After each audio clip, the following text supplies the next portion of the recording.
some of the countries that won't be on the list. Afghanistan, Pakistan, Saudi Arabia. You're going to see. We're going to have extreme vetting in all cases. And I mean extreme, and we are not letting people in if we think there's even a little chance of some problem.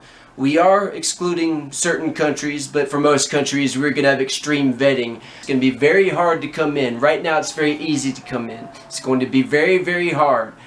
I don't want terror in this country. You look at what happened in San Bernardino. You look at what happened all over. You look at what happened at the World Trade Center, okay? I mean, take that as an example. Are you at all concerned it's going to cause more anger? Anger? There's plenty of anger right now. How can you have more? David, I mean, I know you're a sophisticated guy. The world is a mess. The world is as angry as it gets. Well, you think this is going to cause a little more anger? The world is an angry place. All of this has happened. We went into Iraq.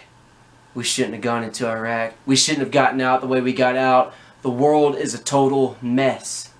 The world is a mess, David. Well, we should have taken the oil when we got out, and you know what's very interesting? Had we taken the oil, you wouldn't have ISIS, because they fuel themselves with the oil. That's where they got the money. So you believe we can go in and take the oil? We should have taken the oil. You wouldn't have ISIS if we took the oil.